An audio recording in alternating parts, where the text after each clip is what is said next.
All right, everybody, a few things to know here. When I am in presenting mode, I cannot see the chat. I can only see the Q&A function.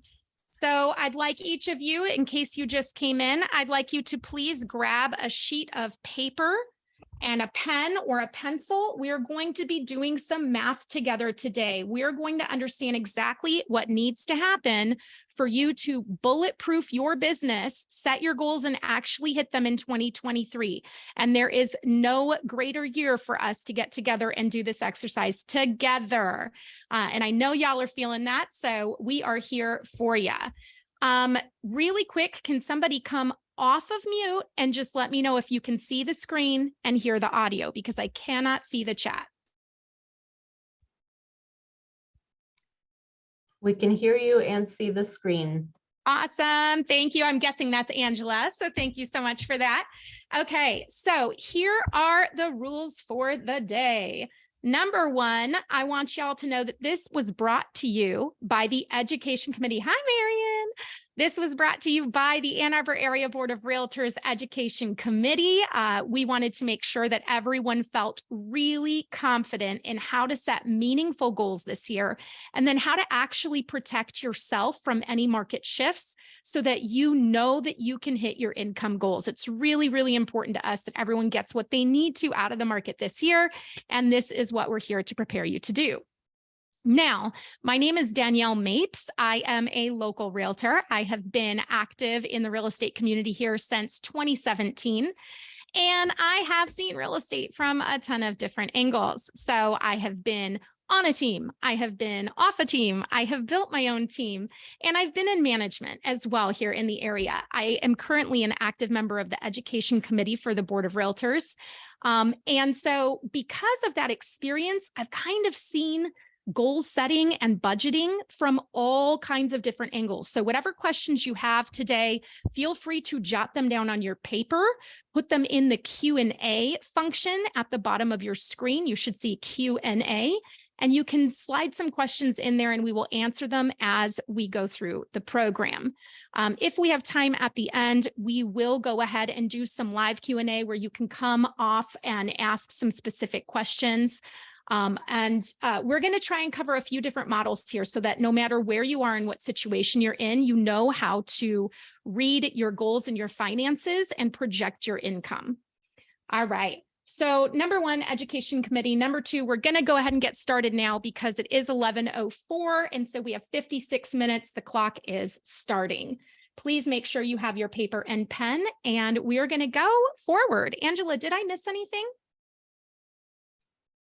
No, I think you got it covered. Thank you, Danielle. Awesome, Blossom. Okay.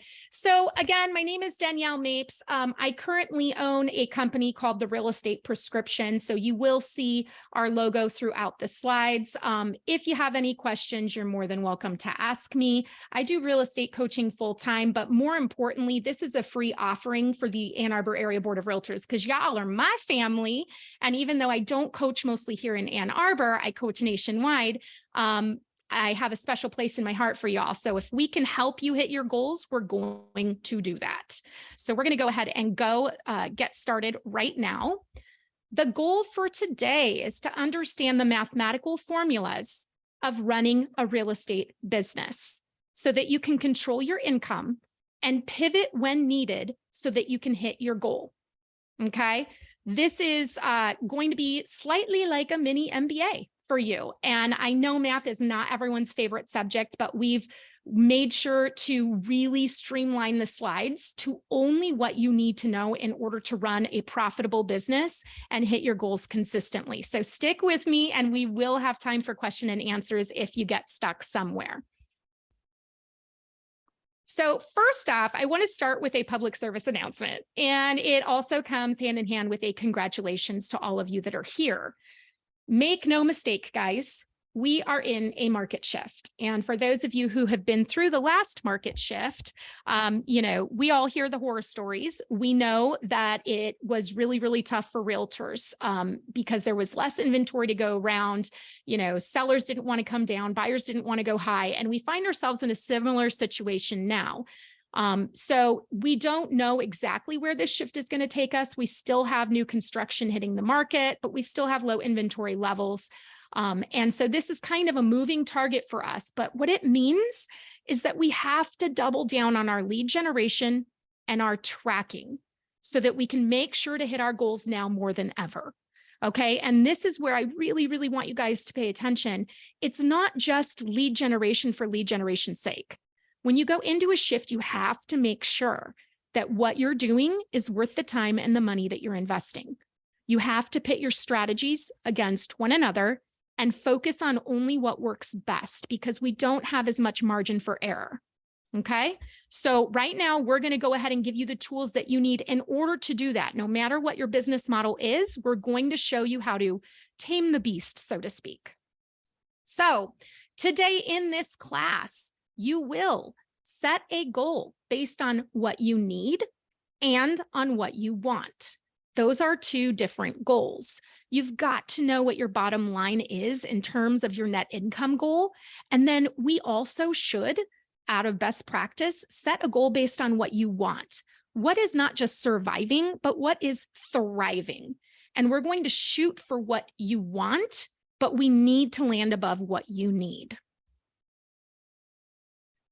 We're also going to emotionally connect with your goal. For those of you super logical, analytical thinkers out there, this may be like, ugh, I don't even want to go through that part of the process, but I'm going to be real with you. This is an absolute must. If you don't emotionally connect with your goal, you're not going to have the motivation to get up and do it consistently every single day. So logic makes us think, emotion makes us act. You need to make sense of that number that you put out there as your goal, and you need to actually understand, what is this going to do to my life? How is it going to affect me? And what is it going to cost me if I don't hit it? Right? Once you can really emotionally connect with the pros and cons of hitting or not hitting your goal, you are way more set up for success to do the consistent small actions every single day that will actually help you get there. We're going to identify the gross commission income that you need to hit in order to get your net income, okay? Because those are two completely different numbers. So we're going to break that down for you. Gross commission income is defined as the entire commission on that transaction before anyone gets a cut. Okay, so let's just say you have a $300,000 house, you're getting 3% commission on that deal. The gross commission income is $9,000. Okay, that's just an example for you. Now that's before anybody takes their piece, before your expenses are paid, taxes, all that. So gross commission income is that total amount of commission that is paid by the client to the brokerage. We're going to identify the closed units that you need in order to hit your goal. Whoops. And we're going to identify the deals that you need in your pipeline in order to hit your closed units. This is where most realtors do not account. They don't plan for the deals in their pipeline. They plan for closed units. Okay. But we don't close every deal that comes our way. Some people end up not buying, some people end up not selling, some people end up deferring until the future, and some people just completely fall apart. They go into under contract and they fall out. So we don't only have to plan for the closed units you need, we actually need to also plan for the deals that never even get to the table. They never even get to the listing contract. They never even get to the buyer agency. That is the only way to really insulate you in a shifting market, is we have to start focusing on the pipeline and not on the closed units. Just a reminder to anyone who just came in, you're going to want to grab your paper and your pen. We are going to be doing some math. Please do not use the chat unless you want to talk to Angela, who can help us out if need be. Please use the Q&A function if you have any questions throughout the presentation. That's the only one I can see. All right. And lastly, we're going to track your activities and results so that you can bulletproof your business in 2023. So you know exactly how much of what activity you need to do on a weekly basis in order to hit your goal. So we're going to go through a process today that I like to call chunk up, chunk down. Okay. When you're planning your goals, we need to rise to the 30,000 mile mark, almost like we're viewing it from an airplane. Because what happens when we do that is the large landmarks are what stand out to us. We don't get lost in the details. So we're going to fly our planes up and get high in altitude while you're planning your goals so that you can see them in the context of your life. And that's what I mean by connecting emotionally with your goals. So we're going to go through that right now with each other. And then because it's very overwhelming to look at, let's say, 24 closed units or to look at a GCI goal of 500,000. That can be very overwhelming. We know what it will do for our life because we've chunked up. We went up and looked down from the big picture. But in order to actually make it actionable, we now need to chunk it down. So we're going to go through that process today. It's going to feel a little bit like an emotional roller coaster, but we're going to scale up when we goal set. And then when we look at what it's going to take to get there, we're going to come down so that you have bite-sized pieces and you only focus on the domino in front of you. And that is the secret of hitting big goals in real estate sales. Okay, so let's talk about setting your goal. As we started off, we mentioned to you that it's not only about what you need to make, it's also about what you want to make. Realtors deserve to live their best life. We work really, really hard. And to be honest, our business oftentimes interrupts our family time, our dinner time, our weekends, our vacations.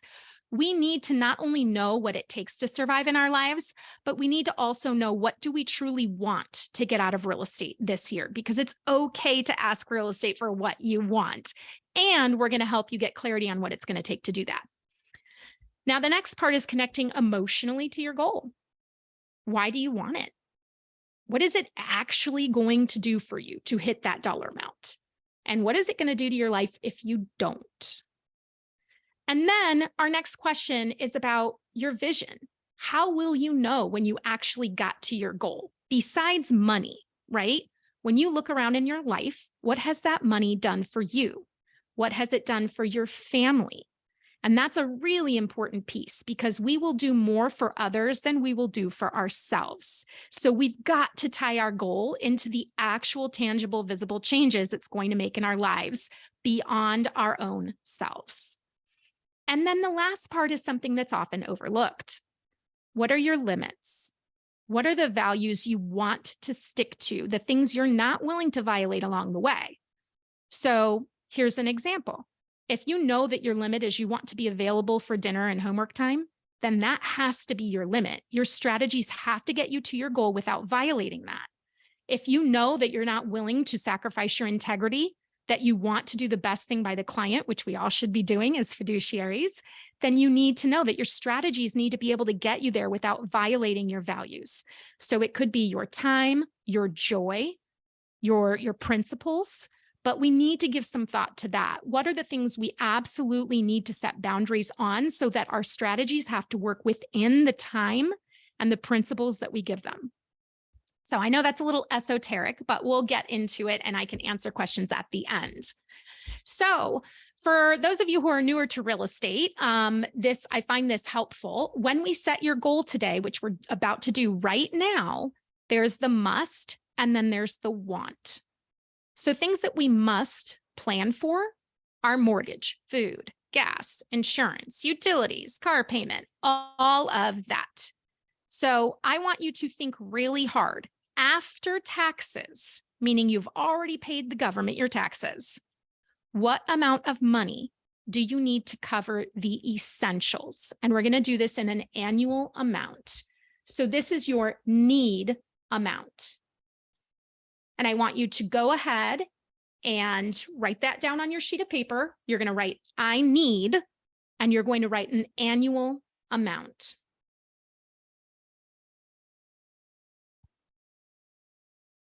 Now, I'm going to ask for some help from you guys here, and I think I can do it. If you go to, do any of you have a thumbs up?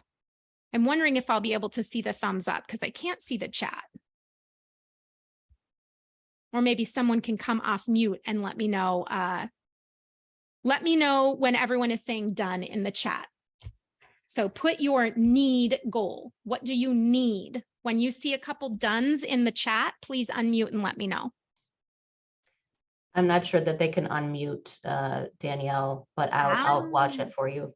okay, I'm sorry, And Angela. we are doing thumbs up, but apparently you're Oh, not able okay, to see great. it. Great, awesome. I can't see any of that. Zoom recently had an update, and for some reason, chat does not work when you're screen sharing, and I'm not sure why. Okay, so that is the number that you have to have. That's what you must have. Now, I want you to think about vacations.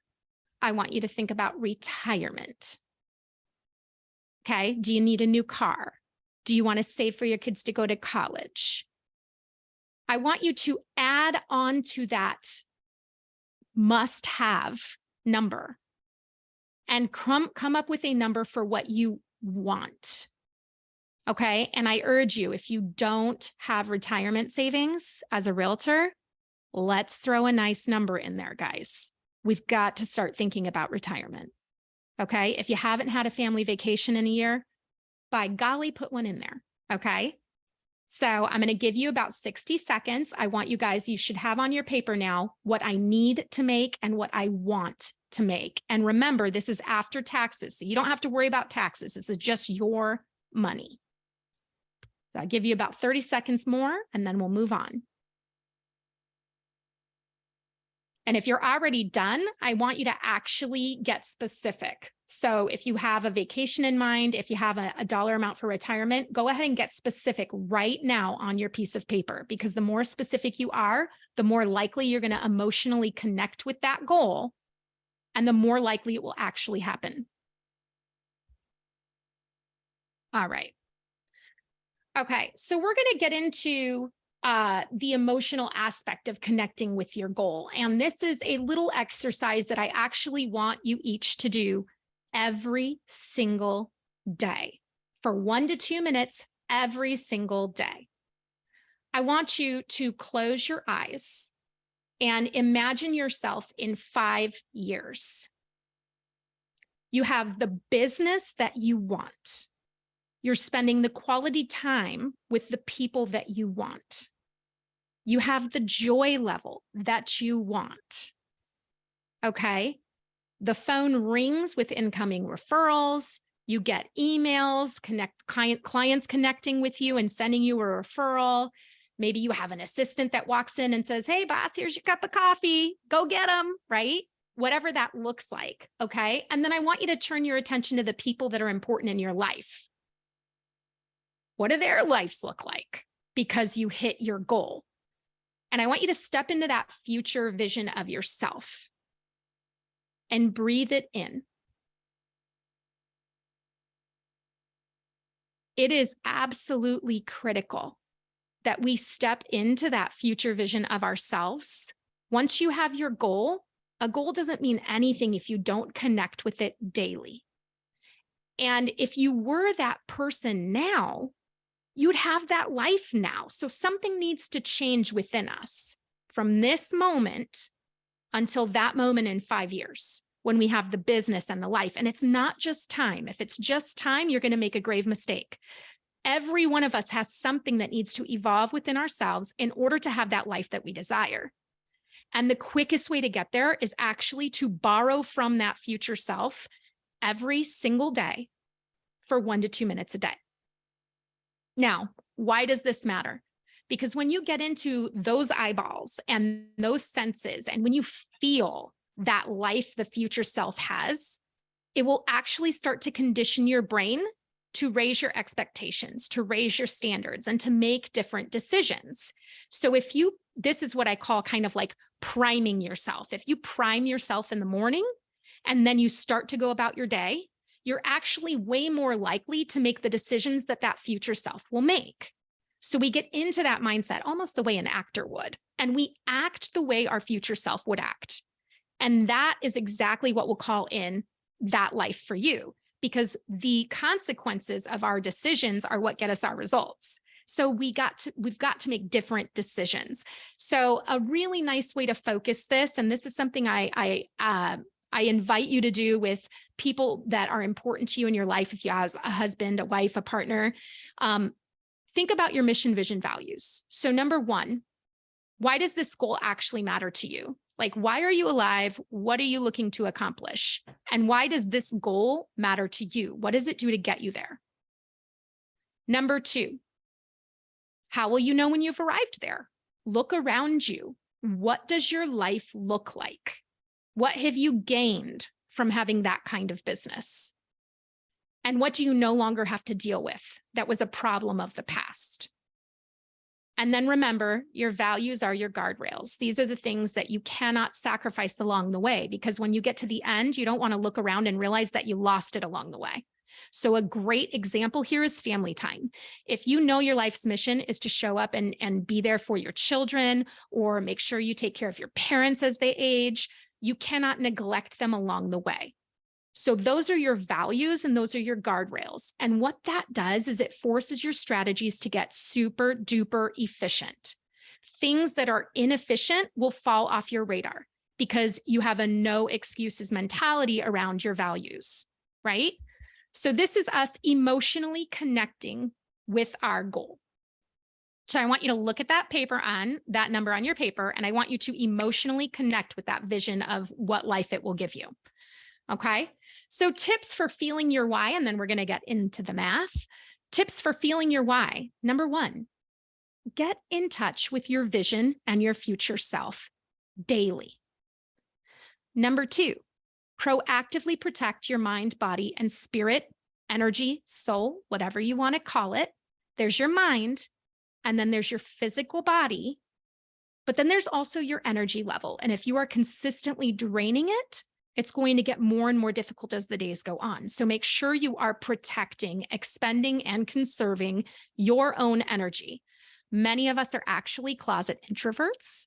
And so being out and on display can be very, very tiring. So you have to watch your own dashboard, your own gauge for your energy level, or else you're going to start off really, really strong. And then frankly, you're going to peter out. And nothing matters more in lead generation in terms of hitting your goal than consistency. So small steps over a long period of time are always better than short bursts of energy and then burnout. All right. You're going to also monitor your own energy level and check it against your vision and values throughout the day. So when you have clarity on your mission, vision, and values, you can actually kind of use it as a check, like a test.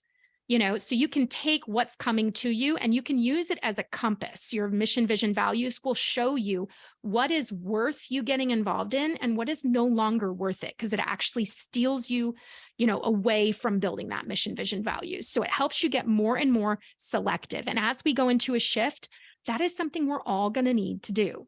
We're going to need to get more selective about what we allow ourselves to focus on, because those of us who are doing inefficient practices, that is really going to rear its head when the margins get tight. We've got to become more focused and efficient in a way that's going to best serve you. All right. So we're going to get into the math now. And there are 2 flows that we're going to go over today. And remember, feel free, guys, to go ahead and put something in the Q&A if you have any questions while we're going. It's okay to go ahead and use that.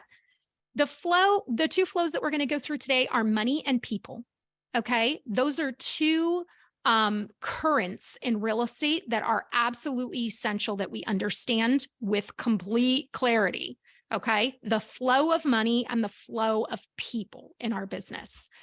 So the first term that we're going to go over is GCI, which is gross commission income.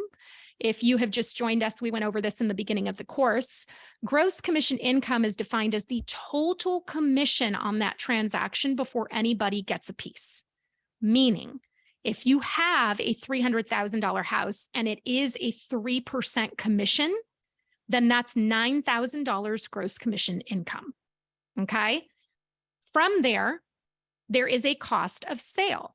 So this is a split to a broker, a split to a referral agent, a split to an agent. Now, remember, all money needs to go from the brokerage out to the individuals. So basically, GCI will never hit your bank account unless you're the broker. And in that case, it will hit your brokerage's bank account, right? But you have the cost of sale, which is that initial split to the broker or to your sales agents, and you actually never even see that money in your bank account. So what's left is your net GCI. That is what and I'm sorry, it's not net GCI, it's actually net CI. It's net commission income.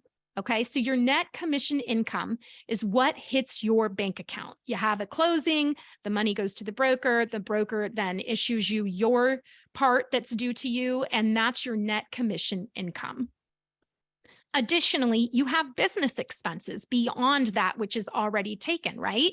So you have business expenses. You've got your MLS dues, you've got gas, you've got lock boxes, you've got signs.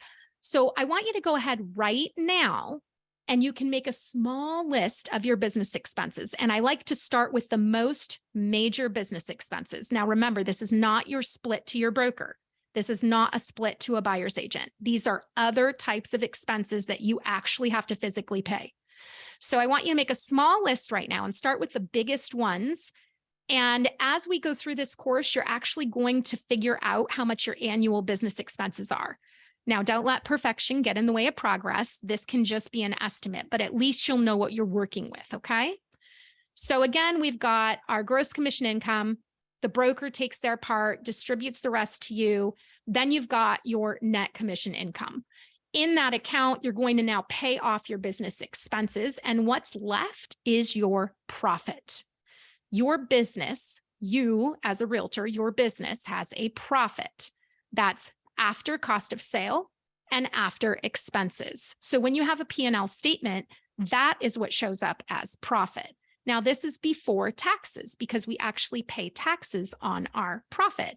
Now, mind you, I am not a CPA, so I'm not going to tax advise you in this course, but I'm giving you my understanding of taxes in the scheme of things based on my business experience. So you've got your profit. Okay, now you need to remove estimated taxes. If you are a new realtor, please, please, please circle this on your paper. Write it down and circle it, okay? Generally speaking, a good rule of thumb is 30 to 40% of your profit needs to be stored away for taxes, okay? That is what you're going to owe in your estimated tax payments. If you are not familiar with this, you need to consult a CPA as soon as possible. I know there are a few affiliates with the board that do taxes for realtors, so check in with the board of realtors and they may be able to give you some recommendations. But once the money hits your account, and I like to put this in a business checking account, although, you could just put it in a normal checking account and know that it's your business. You've got your net GCI, you pay your expenses out of that account. What's left is profit. You're going to put a portion of that profit into your own personal checking account. That's your net income. That is your actual income. And then you're going to take 30 to 40% of that and put it in a savings account for estimated taxes. Okay, this is the flow of money. If we don't understand all the pieces that come off before you get to net income, you will undershoot the actual amount of business you need to do. And you'll end up either with a tax bill or not enough money to invest in your business. And you'll sort of have a bucket with a hole in it. So it's really important. Feel free to go ahead and screenshot this. We're going to move on in just a second and we'll get into the math. So 5, 4, 3, 2, and you can always let me know if you need one of the slides. All right, so here we go into the math, guys. I want you to make sure you've got that want and need circled at the top of your page. My advice to you is as we go through the math, I want you to focus on the want number. You can always go back and do this with the need number at a later date. The number of deals you need is going to vary between those two, but I like to shoot for want because we should be putting into our retirement. We should be taking vacations, things like that. Okay, so just a little refresher for people. There are two mathematical concepts that you need to understand in order to really run your real estate business. One is very simple. It's percentages. Okay, so when you see 3%, the equivalent of it is 0.03. When you see 66%, the equivalent is 0.66. So you do need to know how percentages work in order to move forward with this kind of goal setting. All right, this is the one formula you're going to need to understand. And I know I can see the eye rolls in through the Zoom universe. This is one algebraic formula that if you can understand it, it is going to help you immensely not only with goal setting, but with running your business at any given time. So what this formula says is A times percent B equals C. Now, if we're solving for A, if we want to find out A, we've got to move B over to the other side.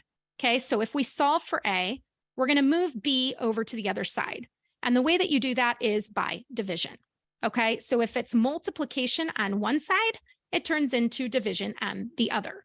Okay, now don't worry, we're going to get practical with this. It will make a lot more sense in just a second.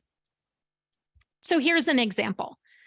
If your tax rate is 34%, if you know that on average you pay 34% of your profit in estimated taxes, that leaves 66% for you after taxes. Okay, so if we want to know what your profit is, profit times 66% is your net income after taxes. If you make $100,000 profit, you're going to keep 66% of it because 34% goes to the government, right? So you would keep $66,000. Now, what if we want to solve for profit? You're actually going to divide your net income after taxes by 0.66. Okay, this is how we take the goal that you need and we determine how much profit that you need, because your goal that you wrote down is after taxes. So what we need to do is divide that goal by 66% and we'll find out how much profit we actually need. Okay, so profit equals net income after taxes divided by 66%. And I'm going to show you right now why this is important to know. So here is your money formula. And this is one you're probably going to want to snapshot. We're going to go through this in two different ways because there are lots of different models for brokerages. And we're not going to get into that. I don't endorse any brokerage over another. They all work for different purposes. But for math purposes, we do have to have two different formulas. There is one if you're on a split and there's one if you're on a cap.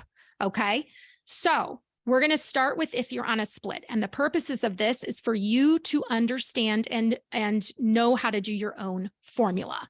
So pick which one you want to follow based on what your current model is. So if you're on a split, you've got your income goal after taxes. In this situation, we actually put $100,000. So feel free to follow this on your own paper with your income goal after taxes. But in our example, we use $100,000. Okay, we're going to divide it by 0.66. Assuming we have a tax rate of 34%, we're going to divide it by 0.66, and it tells us that we need a profit, which is before taxes are taken out, of $151,515. Okay. If y'all absolutely are lost, you can put it in the chat and Angela will let me know. Or you can, I guess you guys can't come off mute. So that's going to have to be the way we do it. So you've got your goal divided by 0.66, and it's going to give you an idea of what you need for profit, which is before your taxes are paid. Now, we are going to add your business expenses. So this is where you're going to estimate your annual business expenses. The easiest way to get accurate with this is start with your biggest expense. Okay, so write your expenses down, maybe pick the top 5 or 10, and then start with the biggest one. And I need you to come up with the annual amount for that. It's okay to guess. You can always go back and adjust your formula. Okay, but you want to put a number in there. If you want to just use our number in our example, you can do $20,000. Okay, so you've got your profit. We're going to add your business expenses on there. And that means your net commission income needs to be $171,515 if you want to hit $100,000 after taxes. Okay, so we took our 100,000 divided by 0.66 and it gave us our profit. Then you add in your business expenses and it gives you what number you need for net commission income. Now, remember, net commission income is the amount that hits your bank account after the closing. So this is how we find out if I want to net if I want my income to be $100,000 after taxes, I need $171,000 to hit my bank account from my broker. Okay. Now we're going to take it one step further because our goal really is to find out our GCI goal. And you're going to divide that by the percent that you keep after your split. Okay, so your percent of the split. Now, if you've got a bunch of different rates, just pick one, just get as average as you can. And you can always go back and fine tune this later. But the most important thing is that you understand the formula. So for this example, if this person needs $171,000 to hit their bank account and they're on an 80-20 split, what they really need is 214. I'm going to move this ribbon here so it's not blocking you. $214,000 of gross commission income. Okay. What I'm going to do right now is I'm going to stop sharing so that I can actually see. Now I can see, we're going to take a break here, guys. I can see the chat. Does anyone have any questions? Are we good to go? Thumbs up if you guys are following me here. All right, it looks like we're good. Oh, Betsy, okay. So I got a lot of thumbs up. Betsy has a raised hand. And I don't think I can do anything with a raised hand. So let me see, Betsy, if you have a question, go ahead and put it into the Q&A function. And Sarah as well. Okay. Angela, is there any way for me to unmute our participants? If you hover over their name, there is an allow to talk option. Do you see that? No, I think it's one of those fun little updates. It only says chat. Okay. Do you want me to allow to talk for Betsy first? Yeah, I think so. Betsy and then Sarah, that would be awesome. Okay, talking permitted. Betsy, you want to come off mute? Yeah, I mean, my big takeaway is that this is so valuable. I'm sort of sitting here going, holy schmoly. This, you know, if we all had this in our training, I think our goals would have been more realistic. And so I just want to thank you for putting it out there for us. I appreciate that. One of the biggest fears that anyone teaching this has is like, oh my gosh, I'm going to have people's brains explode for math. But the reality is we have to know this. If you want to be in control of your finances and your goals, we have to understand the money, right? Absolutely. Yeah. So thank you for the feedback. I really appreciate it. And hold on to your britches because we have 20 more minutes and we're going to go fast. Sarah, Sarah, do you want to go ahead and unmute? Yeah. Hi. Hi. I haven't seen you for a while. I haven't talked to you for a while. It's super helpful. I was thinking about this for a while about the realtors insurance, 401k, and also the education saving for the kids in the future. And it's a very good chance to put all them together, and we have a place to talk this and very professional leadings. Yeah, well, thank you for that. And, you know, one thing that people don't realize is that unless it's tax deductible, guys, you've got to increase the amount. So let's say you want to put, you know, $10,000 in savings, you're going to actually need to put $14,000 in savings because you're going to have to pay Uncle Sam 33%. Right. So it's really, really helpful to understand. And I know this is overwhelming slightly. We'll have a little opportunity at the end for you guys to have a place to reach out to afterwards should you want more information. Okay, so we're going to keep going now that I know we're okay, and I'll stop after the next section. We'll come back. I just want to make sure we get through it all. Okay, thanks for Angela for your help on that. Okay, so we've now figured out what your gross commission income goal is.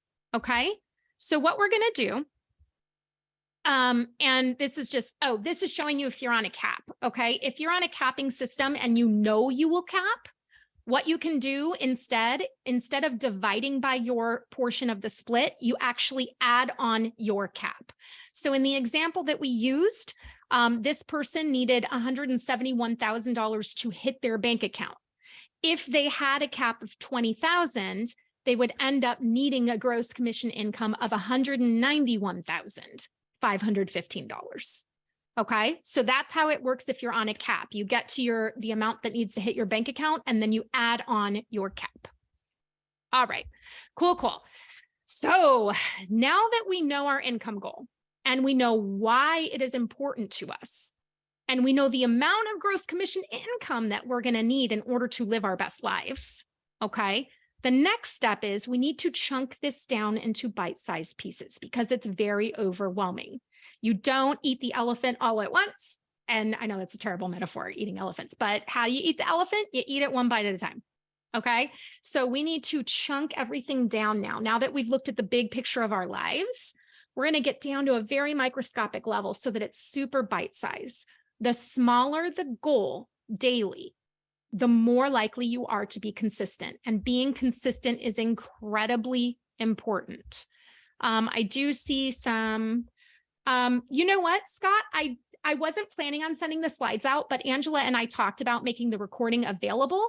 If you do want a certain slide, let me know. And there will actually be, I'm going to post the recording myself as well in our open Facebook group. So you'll be able to kind of review it there as well. And Marian, I love you too. Okay. So we're going to chunk this down into bite-sized pieces. Okay. We need to know how many homes we need to sell in order to hit our gross commission income goal. And this part is actually pretty darn easy to do. So we're going to use our average sales price. So the next thing you write on your paper is average sales price. Now, you may know your average sales price. You may not know your average sales price. If you don't know, Angela was kind enough to tell me that currently for the board, the average sales price is $416,000. Okay, that's as of October. So if you don't know your average sales price, you can use $416,000. If you're just writing down our examples, you can stick with the number I gave you here because it actually is pretty easy to use. So if your average sales price is $370,370 and you times it by your average commission. Now, I'm not advocating for any commission rate. I'm not saying that we all have the same commission rate. I'm just using this for an example. Your average commission may be 2.5. It may be 2.7. It could be 3. You're going to multiply your average sales price by your average commission rate. So in this situation, we took 370, we multiplied it by 0.027, and that means we get an average of $10,000 gross commission income per check.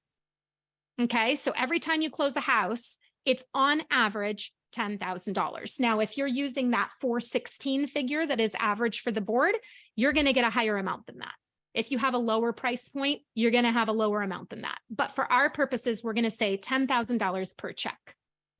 So the question is, if we need $214,000 in gross commission income so that we get $100,000 after taxes, how many houses do we need to sell? Well, in this example, you just divide it by your average GCI per transaction, and you get 21.43 units or 22 units closed. Okay. So in order for this person to net $100,000 after taxes, they need to sell 22 homes. So that is the first step of chunking it down is, okay, how many homes are we talking about a year? Okay. Now, deals don't just fall from the sky and close. It would be nice if they were falling just like the snowflakes, but they don't. We don't close 100% of our clients, let alone 100% of our leads. So now we have to understand the flow of people, okay? And we have to know our conversion rates, and that's what we're going to review very quickly right now. So this is your flow of people in your pipeline. It starts with a lead or a contact. A lead is the wide sea of people out there. A contact is someone you've earned the right to have a two-way conversation with. They know you and you know them, okay? But no matter how you slice it, it's either going to start with a lead or a contact. they're going to become a deal in your pipeline. You're going to know that they have an intention of moving. They have an intention of buying and selling, and you're going to have some information around that that allows you to separate them from the sea of people. The next step is presenting a contract for a buyer agency or listing agency, and that's when you get a signed client. The next step is under contract. That signed client actually goes under contract with another buyer or seller. And then you have a closing. Now, I know this seems very elementary, but it's super important for us to understand the ratios that exist between each of these. So let's say we have 50 leads or 50 contacts, and it turns into 5 deals in our pipeline. Of those 5, 3 people end up signing contracts with us. Of those 3, 2 people end up under contract. And of those 2, 1 of them closes. These numbers are just examples, but this can be what it looks like in a shift. You can have a very high fallout rate. So what that means is we have to go heavy farther back down the line. We can't rely on everything to sign, go under contract, and close. So we have to put more emphasis on the lead, contacts, and deals in the pipeline. That is how you survive a shift, okay? So let's look at the conversion rates here, because this is really going to help us chunk it down to the next level. So right now, between each of these, there is a conversion rate. If it takes you 50 contacts to get 5 deals in your pipeline, you have a 10% conversion rate from leads or contacts to pipeline. If 5 of the deals in your pipeline, out of 5, 3 of them sign a contract, you have a 60% conversion rate. So if I know that my business has a 60% conversion rate, and I have, let's say I have 50 deals in my pipeline, I know that I'm likely to have 30 signed clients.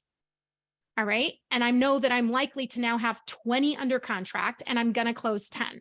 This is how you take your data and you start projecting it forward. And we'll talk about how to track your data. So the conversion rate from signed client to under contract in this example is 66%. And the conversion rate from under contract to closed is 50%. Feel free to snapshot this slide. These are the metrics you need to be tracking. How many leads or attempts to talk to people, not even attempts, how many people are you talking to? Okay. How many deals did you put in your pipeline? How many people signed today? How many people went under contract, and how many people closed? This right here is the key to predicting your income. Conversion rates work lots of different ways. They exist between each of the steps. They also exist from one step to a totally different one. So I know that it takes me 50 leader contacts to go to 1 closing. That conversion rate is 2%. I also know that it takes me 5 deals in my pipeline to get 1 closing. So if I know I need a closing a week, I'm going to put 5 deals in my pipeline a week because I've tracked my conversion rate.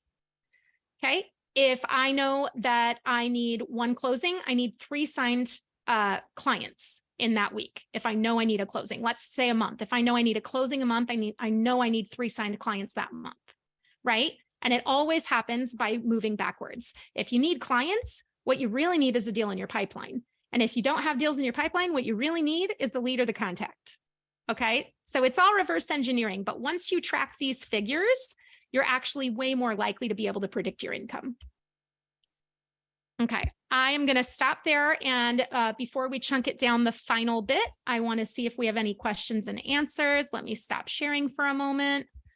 Any raised hands, guys? Does it all make sense? Thumbs up if it makes sense. And I will be here to answer questions if any of you get stuck. Okay, we got 1 thumbs up. Great. 2. All right, I'll take 2. Okay, we're going to share the screen and we're going to keep going. All right. There we go. Okay. So now we're going to calculate our pipeline goal. So if we know, we're going to keep using our example from before. And you can, if you did the calculations, use your own numbers. That's fine. We know that for our agent to hit $100,000 after taxes, they needed to close 24 units. So if we use all of, actually I used my own rates here, different rates than before. Let me go this way. Okay. So what you need to do is divide the number of units that you need to hit your goal. And you're going to divide it by the percent of clients that will close.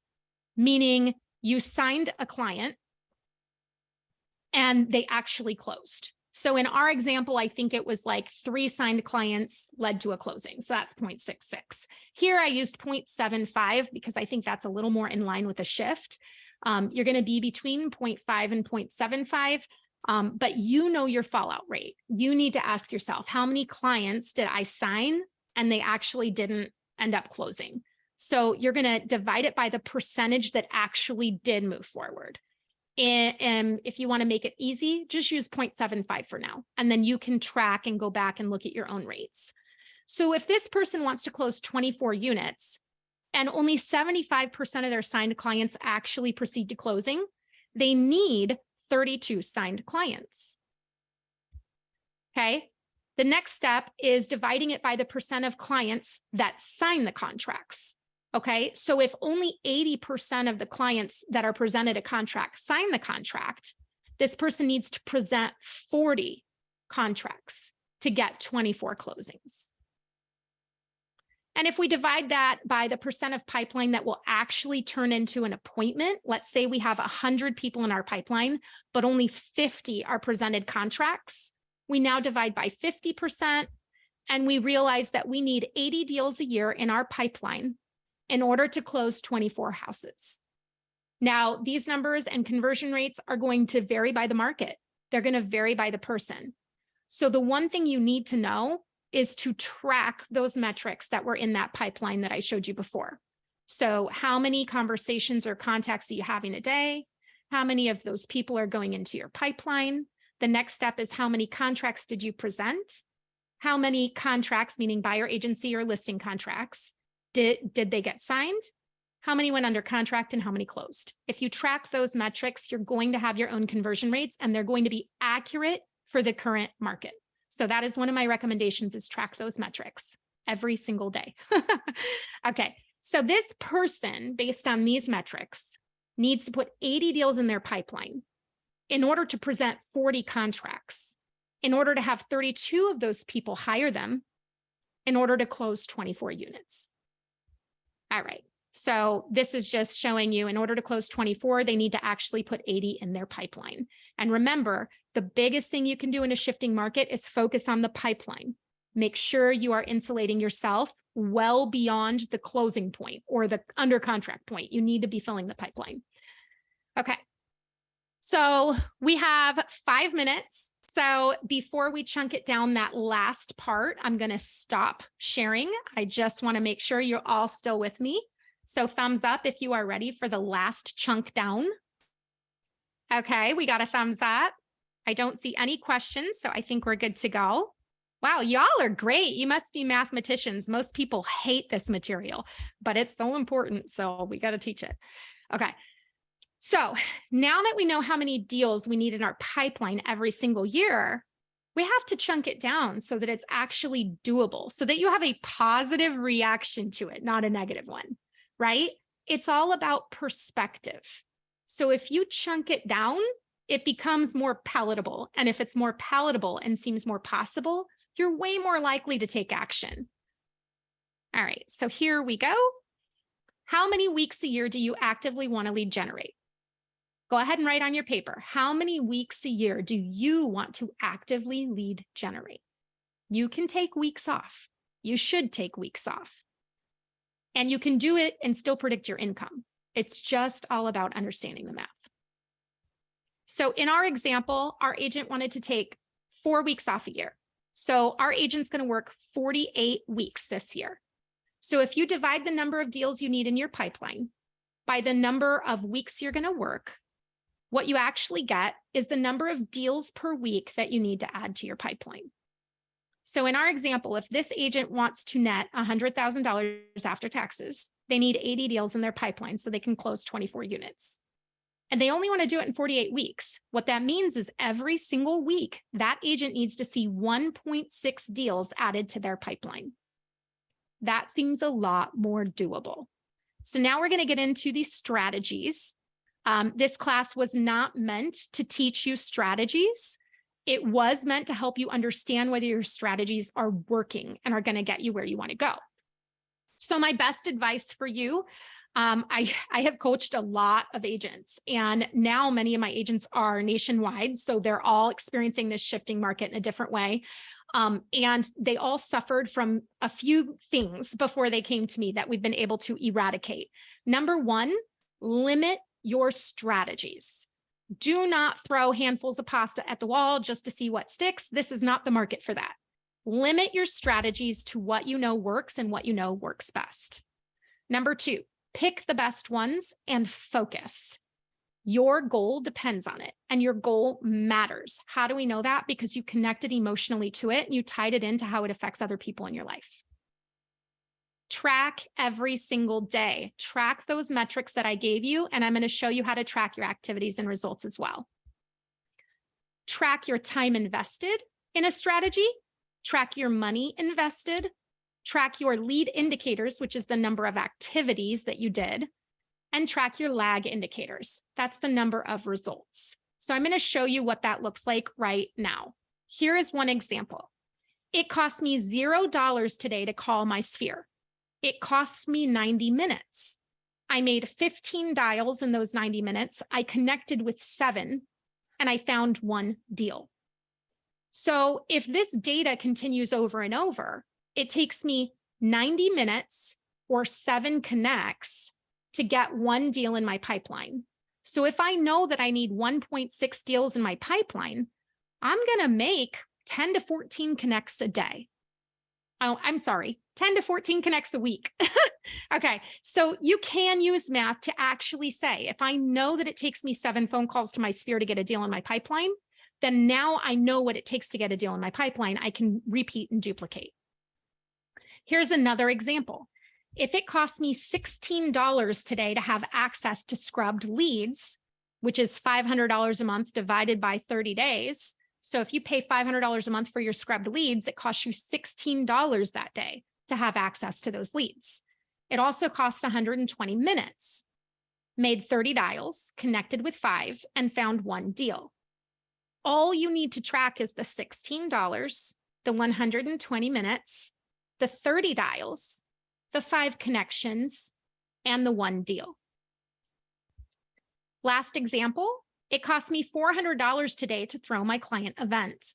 It cost me 240 minutes of time today. I invited 300 clients, I connected with 52, and I got 7 deals and referrals in my pipeline. In this example, the money was 400, the time was 240 minutes, the attempts were 300 invites, that would be your leads, the connections were 52 connections, and the deals that you got were 7. Okay, so this agent is now able to track the different strategies in a very uniform way and pit them against one another so that they know if they have 1 or 2 days this week left to go get a deal, what are they going to do that is going to get them the most bang for their buck? If you track your activities and your results, 2 things will happen. Number 1, you will get clarity on which strategies are actually worth the most for your time, your money, and your focus. You're going to see the cream rise to the top, and that's incredibly important in this market.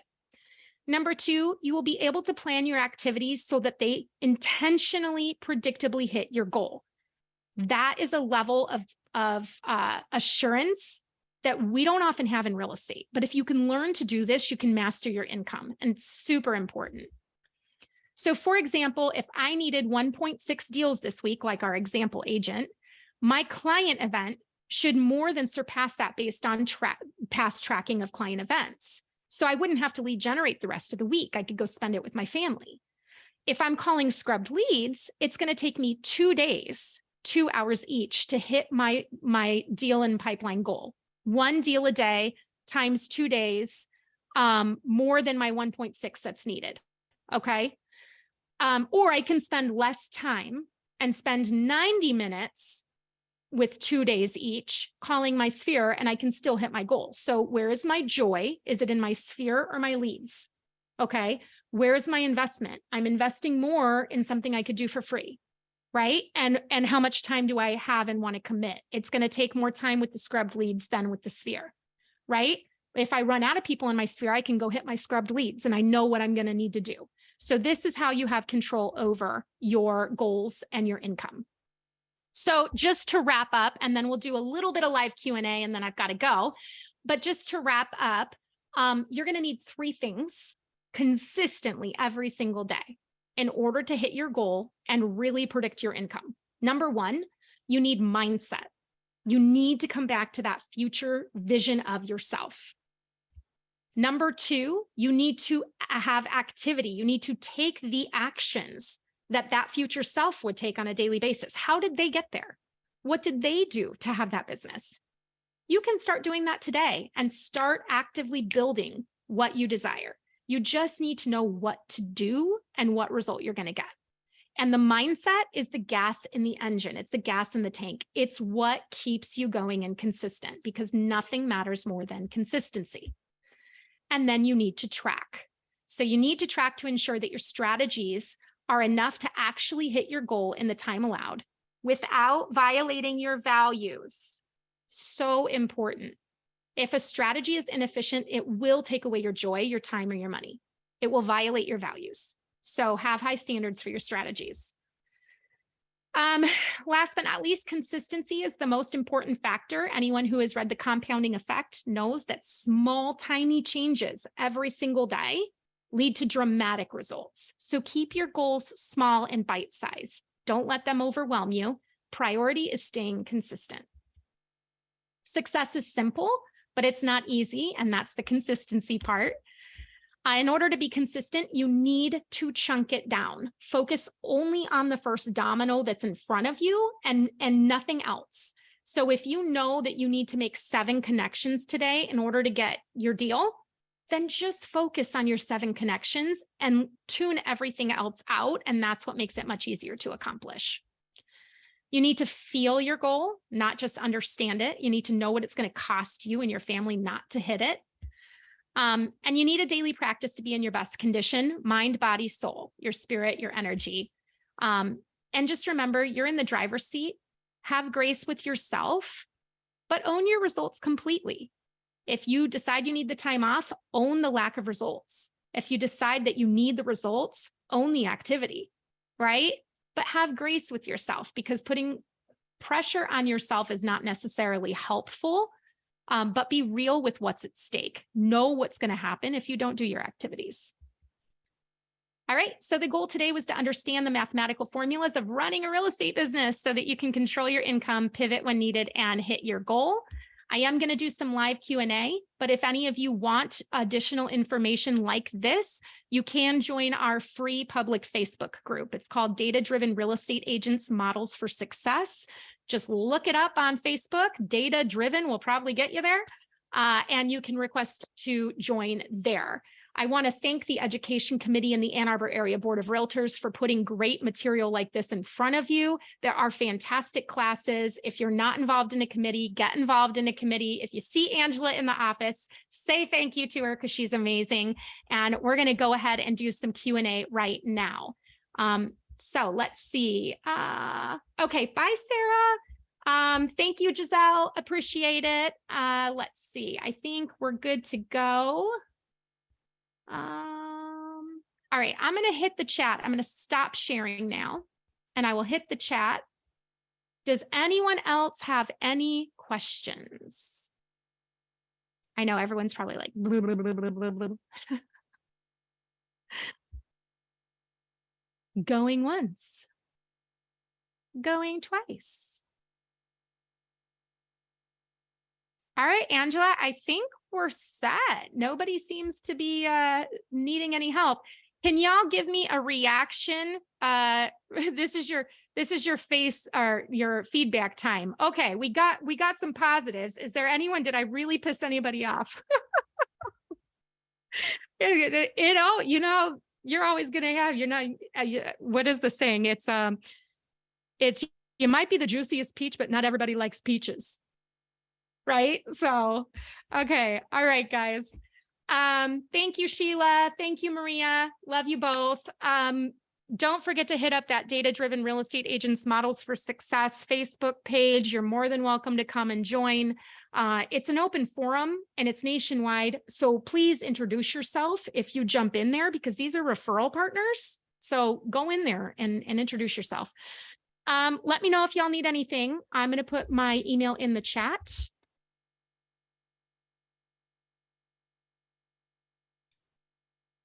Someone is asking if you can put the last 2 slides up, Danielle.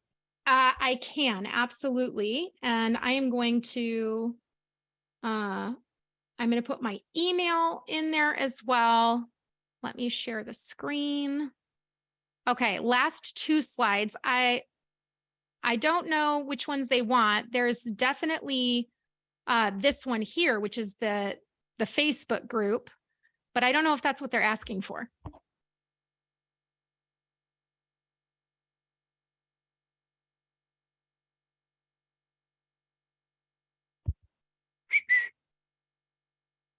Question and answer. Recording will be great. Awesome. All right. Last 2 slides, previous to Marion, I'm going to toggle. You let me know if I've gotten it. So, oh, staying motivated, maybe, I'm guessing. So staying motivated, there's this one. I don't know if you're taking a picture. Okay. And then the next one is, oops, you probably didn't want that. You probably wanted this one. Mindset, activity, and tracking. And Marion, if you need them, just let me know and I'll screenshot them to you. All right. Well, Angela, I think we're good to go. Thank you so much, Danielle. We appreciate your time. Oh, absolutely. Whatever helps people stay afloat and hit their goals. It's all, attached to every realtor, there's a family. Almost every realtor, right? There's a household, there's people they care for. So we gotta batten down the hatches and make sure we get where we're going. All right, I'm gonna stop sharing now. Awesome. Okay, you guys, everybody have a great day. Bye.